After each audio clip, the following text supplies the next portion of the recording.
So the most important piece of information coming out of that press conference is that Section 144, which prohibits the gathering of more than 4 people at one place at one time, has now been imposed in the national capital as also in Maharashtra. This is hugely consequential. In every of the 75 cities in our country where a coronavirus case has been reported, there will be a lockdown till the end of the month, till the 31st of March. For perspective on all these developments which are unfolding at this time, and also the 5 p.m. window when everybody will be coming together to salute the Corona warriors, I'm joined on this broadcast. I want to welcome first Sanjeev Bagai. He's a Padma Shri awardee, chairman of the Nephron Clinics. With us also is Gotham Bhansali. He's the head of the task force for coronavirus at the Bombay Hospital. We've got Shazia Ilmi joining us. Mohandas Pai joins us, as also Dia Mirza. I want to go across to Sanjeev Bagai for 75 more cities locked down. That's the big story coming out till the 31st of March. On the basis of what you've seen throughout the country today, do you think India is prepared logistically, mentally, psychologically for a 15-day lockdown? Good evening all. So there are different fractions to your question.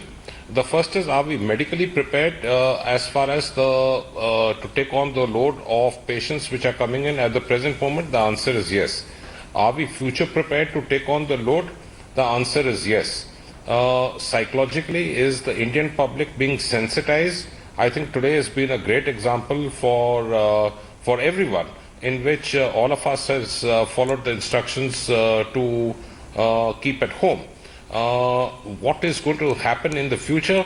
I think what description what you've done of X amount of states and cities and districts being locked down, that's the correct way forward.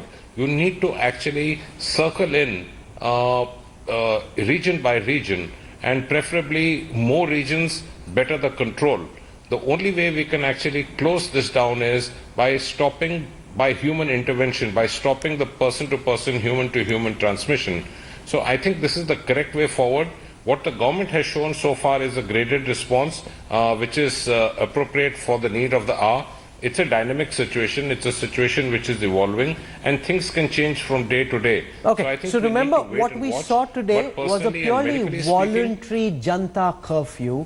Now there is an official Section 144 that's been imposed. There is a government mandated lockdown.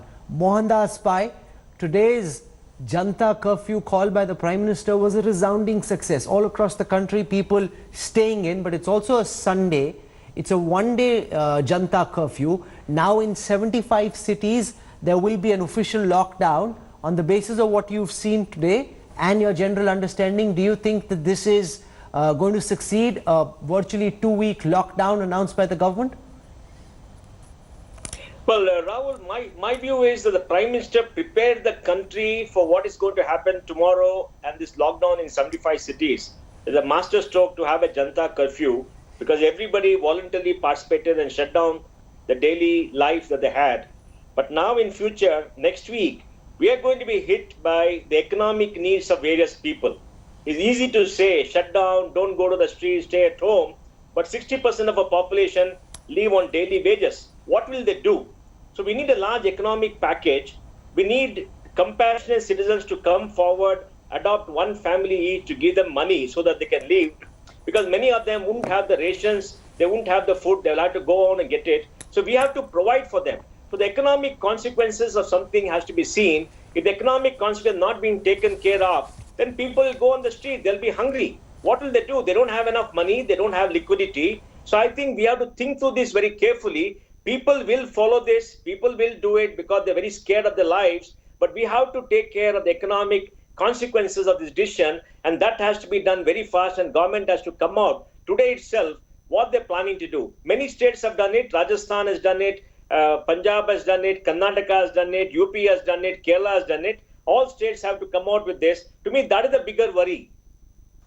Some kind of an economic package, and that is very consequential. I want to take a moment to explain to our viewers what will happen during a lockdown? That's the most consequential question to my mind at this time, because people want to know when there is a lockdown, what is open and what is shut. So I'll take you through what all will be open. Hospitals, pharmacies, groceries, fruit, vegetable shops, milk supplying booths, cooking gas supplies, banks, ATMs, telecom services, e-commerce, food deliveries. These are considered essential services according to what we've understood so far. They are likely to be open. Dia Mirza joins us. Dia, we're just about 20 minutes away from 5 p.m. when Corona warriors will be saluted across the country. What do you make of the kind of response the Prime Minister's Janta curfew call has elicited across India today?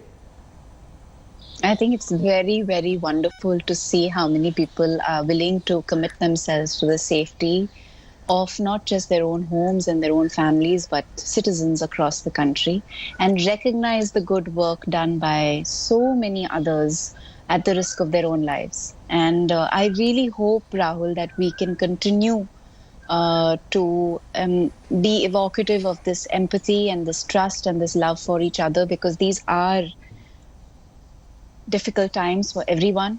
And we need to really now more than ever before respect the need to stay home because we are privileged. Those of us who can must stay home, and rightfully also consider the needs and the aid that we can provide to those who can't afford to be at home. Small examples that we've set across the co-op that we live in have been to ensure that the security guards are fed and they're getting their chai and their water. Our domestic help is taken care of. There's a lot of measures that everybody will have to implement at a personal level. And I really hope that those measures will be made keeping in mind the greater common good. How are you planning to mark 5 p.m., celebrate the efforts being made by the Corona warriors? My nephews will live across the building. I'm very excited about coming to the window and clapping.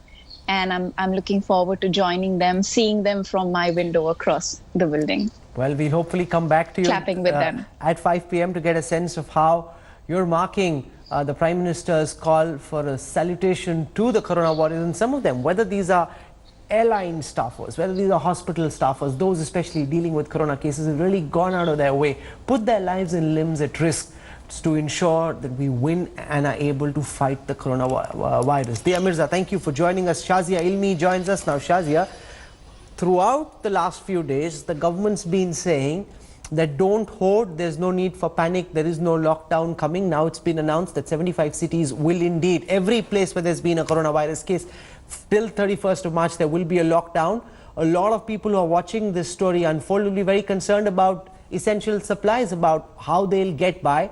How confident are you that all these 75 cities where a lockdown has been announced will not run out of essential supplies?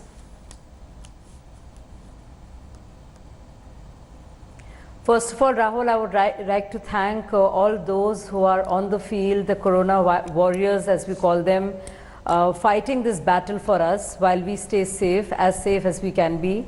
So I think a primary, and I'm glad the Prime Minister kind of prepared us through that speech, and all the respective state governments have risen to the occasion. So while we isolate ourselves, and that is the need of the hour, as we heard from the experts, I think we need to do a little bit more. First of all, prevention of hoarding, because all of us are hoarding, and I think it's very unfair. Two, this quelling of panic that must be done, because people are doing it out of sheer panic. Thirdly, all RWAs and civil bodies and civic bodies and individual societies doing a little bit more than looking after their own guards, but making sure that we reach out to those who are dependent, who are the daily wage earners. They live by the day, and they earn by the day. So the governments are announcing their packages, but I think we need to do a little bit more than just isolating ourselves. So there has to be a larger responsibility, a collective responsibility. And yes, it is absolutely imperative that we do not hoard. We just take what is ours, what is sufficient for us, and make sure that there is no panic in the markets when it comes to food grains and other essential items. And if we can share with those who really have no means to live, we should. This is a time to have a big heart. really. Oh, absolutely. So I can't there have agree to be more with ways and Shazia. means and This smart is ways where, and means, and I for want anybody people like who works in your house, anybody around you, the security guards, the cooks, the nannies, this is where you need to show that you have a big heart and take care of them. So I think that's a sentiment that's widely shared. Gotham Bhansali heads the coronavirus task force at the Bombay hospital. The government, in that press conference we just heard, announced that they've ordered 1,200 new ventilators. They say that they're monitoring the situation very carefully and that they have a graded response. But when the government says they've ordered 1,200 new ventilators, people who are watching will wonder, is that enough? Do you think that the most that can be done is being done, or do we need to scale up our response even further? Dr. Bhansali. Yeah, Rahul, as of now, everything is very much controlled and it's a well-controlled situation. We should not make the mistake of that what Italy have done. We should follow the criteria and the things that in a very short span of time South Korea did. As of now, we had a meeting with the Chief Minister and that our task force committee meeting with the BMC Commissioner and Government Mantralaya control room. With that, we demand the Chief Minister that we should have minimum 2,000 ventilator in the city of like Mumbai. And as of now, we have 1,200 ventilator and that isolation bed, wards, everything is ready. So as of now, things are well controlled, but I place to the public that like today's Janta curfew, and this Janta curfew is till 9 p.m.